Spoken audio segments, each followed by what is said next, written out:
Bundan hardasa bir həftə qabaq Quranda supernova partlayışlarında ortaya çıxan Rosetta nebulaya işarə olduğundan bəhs elədik. Bu nebula digər nebulalardan fərqlənib qırmızı gülə bənzəyir. Biz bunu yeni kəşf etdiyimiz halda Rahman surəsi 37-ci ayəyə baxanda tam üstünə düşürmüş kimi əsrlər öncə göydə qırmızı gülə bənzəyən bir partlayışdan danışıldığını görürük. İndi demək istədiyim nədir? Biz bu videonu paylaşandan bir neçə gün sonra videoyla bağlı izləyicilərimizin birindən mesaj aldıq. Bir müddət danışandan sonra bir növ videonun əslində yarımçıq qaldığını bizə açıq-aydın göstərmiş oldu. Biz də aramızdakı bu söhbəti video halına salıb göstərmək istədik. Deməli, məsələ nədir? Birinci, izləyicimiz bizdən həmin bu Rosetta nebula haqqında daha detallı araşdırmağımızı və bu nebulanın digər adının nə olduğunu, həmçinin harda yerləşdiyini soruşdu. Düzü bir araşdırma elədik, öyrəndik ki, Caldwell deyə bir siyahı var və bu Rosetta nebulaya da başqa adı olaraq bu siyahıda Caldwell 49 deyilir. Həmçinin H2, yəni iyonlaşmış hidrogen bölgəsində yerləşir. Ardınca bizdən Rahman surəsi 37-ci ayəyə yenidən baxıb, vardətən, yəni qırmızı gül mənasına gələn sözdən sonrasını, yəni ayənin axırını hərəkətsiz oxumağımızı istədi. Hərəkətsiz oxuduq və ortaya nə çıxdı?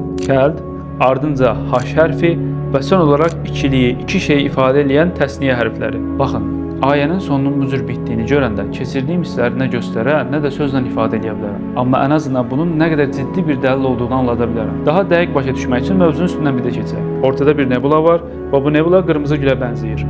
Quranda da bizə digər nebulalardan fərqlənən bu qırmızı gülə bənzəyən Rosetta nebulaya işarə olunur. Ardınca baxırıq ki, bu nebulanın başqa bir adı Caldwell'dir və H2 bölgəsində yerləşir. Həmin qırmızı güldən danışılan ayənin sonu isə Cald H2 deyə bitir. Bunu bir dənə düşünün. O qədər minlərlə ayə arasında Cald H2 ifadəsini məhz bu ayənin içində yerləşdirmək necə bir təsadüf əsəri ola bilər? Rasulullah sallallahu aleyhi və səlləm gələcəkdə Caldwell deyə bir siyahı hazırlanacağını, bu nebulanın da H2 bölgəsində olduğunu bilib, həmin məhz bu ayənin axırına Cald H2 ifadəsini necə yerləşdirə bilərdi? Bu ayənin cüzi bu hissəsini 14 əsr bundan qabaq yazmaq üçün belə həm gərək gələcəyə gedəsən, həm də bütün ulduzları, nebulaları gedib görüb tanıyasan. Tək bu dəlil belə bəs eləyir Quranın Allah kəlamı olduğunu anlamağa.